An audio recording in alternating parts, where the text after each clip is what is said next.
আজকের ভিডিওতে বিয়ার র্যাঙ্কের জন্য হাইব্রিড জাতে দুইটা ক্যারেক্টার কম্বিনেশন দেখাবো, যে দুইটা ক্যারেক্টার কম্বিনেশন পার্সোনালি আমি ইউজ করেছি এবং ইউজ করার পর এনিমির উপর এত পরিমাণ অত্যাচার করেছি এবং সেই অত্যাচারে এতটা ভালো লেগেছে যে ভাবলাম আমার সাবস্ক্রাইবারদের জন্য এই ক্যারেক্টার কম্বিনেশনটা দেখিয়ে দিই। আর এই দুইটা ক্যারেক্টার কম্বিনেশনের ভিতরে প্রথমটা থাকবে কি ক্যারেক্টার কম্বিনেশন অ্যান্ড সেকেন্ডটা থাকবে আইরিশ ক্যারেক্টার কম্বিনেশন। এই প্রথমটার থেকে দ্বিতীয়টা কিন্তু সব থেকে বেশি খতরনাক হতে চলেছে মিড রেঞ্জ বা লং রেঞ্জ ফাইটের ক্ষেত্রে। চলো আর বেশি কথা না বলে আজকের ভিডিওর মূল টপিকসে তোমাদের নিয়ে যাই। আমরা যেহেতু প্রথমে কে ক্যারেক্টার কম্বিনেশন দেখবো, এজন্য আমাদের প্রথমে অ্যাক্টিভ স্কিলে আমরা নিয়ে নেব কে ক্যারেক্টারের অ্যাবিলিটি সম্পর্কে তোমাদেরকে এক্সট্রা ভাবে জানানোর কিছু আছে বলে আমার মনে হয় না, তোমরা আমার থেকে বেশি ভালো জানো। এবার আমরা ফার্স্ট প্যাসিভ ক্যারেক্টারে যে ক্যারেক্টারটি ব্যবহার করব সেটা হচ্ছে মারো ক্যারেক্টার। আর এই মারো ক্যারেক্টারের অ্যাবিলিটি তো তোমরা জানোই যে তোমার গুলির ড্যামেজ 25% পর্যন্ত বৃদ্ধি করে দেবে, এর জন্য কোনো গান স্কিনের প্রয়োজন হবে না। আর তোমার কাছে যদি ডাবল ড্যামেজের কোনো গান স্কিন থাকে আর তোমার পরে যদি তুমি মারো ক্যারেক্টার ব্যবহার করো তাহলে তো আর কোনো কথাই নেই। তারপরে এবার আমরা যে সেকেন্ড স্কিল আছে, সেকেন্ড প্যাসিভ স্কিলে ব্যবহার করব ফর্ট ক্যারেক্টার। এই ফর্ট ক্যারেক্টার তোমাদের দুইভাবে সাহায্য করবে, সেটা হচ্ছে তুমি যখন জোনের বাইরে থাকবা তখন তোমার এই জোন ড্যামেজটা কম লাগবে। অনেক সময় কিন্তু টিমমেটদের বাঁচানোর জন্য জোনের বাইরে গিয়ে রিভাইভ দিতে হয়, আর এই সময় তোমাদের কাছে যদি ফর্ট ক্যারেক্টার থাকে তাহলে তোমাদের হেলথ একটু কম কাটবে। দ্বিতীয়ত তোমরা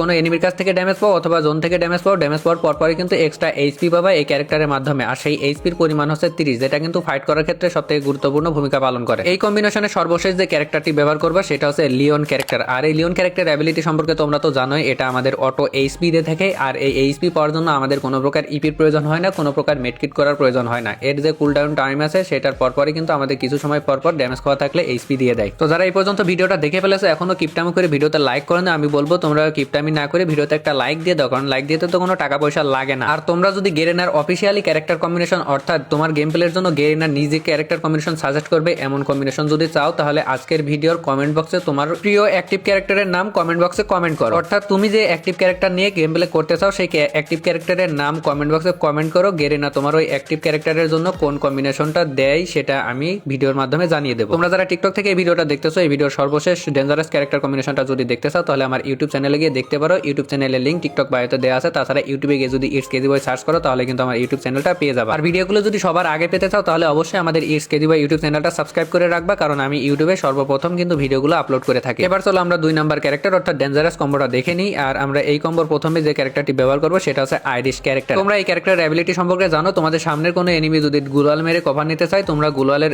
এই পাশে থেকে কিন্তু এই এনিমিকে খুব সহজে মারতে পারবা। এই কম্বিনেশনের ফার্স্ট প্যাসিভ স্কিল আমরা যে ক্যারেক্টারটি ব্যবহার করবো সেটা হচ্ছে লুনা ক্যারেক্টার। আর এই লুনা ক্যারেক্টারের অ্যাবিলিটি সম্পর্কে তোমরা তো জানোই যে গান স্কিন ছাড়াই এই লুনা ক্যারেক্টারটি গুলির ড্যামেজ 8% পর্যন্ত বৃদ্ধি করে, আর ক্যারেক্টারটি যদি ম্যাক্স থাকে তাহলে 15% পর্যন্ত বৃদ্ধি করে দেয়। আর যে গুলির রেট অফ ফায়ার বেশি থাকে সেই গুলিতে কিন্তু হেডশট একটু বেশি লাগে। লুনা ক্যারেক্টারটা ব্যবহার করার পর এবার আমরা সেকেন্ড প্যাসিভ স্কিলে যে ক্যারেক্টারটি ব্যবহার করবো সেটা হচ্ছে মারো ক্যারেক্টার। আর এই মারো ক্যারেক্টার অ্যাবিলিটি তো একটু আগেই বলে দিলাম, তোমাদের গুলির ড্যামেজ 25% পর্যন্ত বৃদ্ধি করে দেবে, এর জন্য কোনো গান স্কিনের প্রয়োজন হবে না। আর তোমরা যদি মার্ক করা কোনো ক্যারেক্টার ব্যবহার করো তাহলে পরে আরো 5% এক্সট্রা ড্যামেজ দেবে, অর্থাৎ টোটাল 30% এক্সট্রা ড্যামেজ দেবে। আর তোমরা আইরিশ ক্যারেক্টার যদি ব্যবহার করো তাহলে এনিমির উপর কিন্তু একটা মার্ক হয়। তোমরা এই আইরিশ আর মারো ক্যারেক্টারটা ব্যবহার করার ফলে তোমাদের গুলির কোনো গান স্কিন থাকুক বা না থাকুক ওই গুলির কিন্তু ড্যামেজ 30% এক্সট্রা বৃদ্ধি করতে পারবে। এই কম্বিনেশনের সর্বশেষ ক্যারেক্টারে তোমরা তোমাদের গেম প্লে অনুযায়ী একটা ক্যারেক্টার ব্যবহার করতে পারো। কাইরোস ব্যবহার করতে পারো, চাইলে ফর্ট ক্যারেক্টার ব্যবহার করতে পারো, আবার লিওন ক্যারেক্টার চাইলে ব্যবহার করতে পারো। এটা যেহেতু লং রেঞ্জের জন্য একটা ক্যারেক্টার কম্বিনেশন, তবে আমি সাজেস্ট করবো তোমরা ফর্ট ক্যারেক্টারটা ব্যবহার করো। ফর্ট ক্যারেক্টারের অ্যাবিলিটি সম্পর্কে তো জানিয়েই দিলাম, যেহেতু লং রেঞ্জে ফাইট করতে হবে যার কারণে তোমরা অনেক সময় জোনের বাইরে চলে যেতে পারো। আর এখন জোন ড্যামেজ কিন্তু বেশি দেয়, ফর্ট ক্যারেক্টারটা থাকলে তোমাদের জোনের ড্যামেজটাও কম লাগবে। আর এই কম্বিনেশনের সাথে অবশ্যই তোমরা রকি পেটটা ইউজ করবা, যেটা তোমাদের এই অ্যাক্টিভ স্কিলের 15% কুলডাউন টাইমটা কমিয়ে দেবে। রকি পেট ইউজ করার পাশাপাশি তোমরা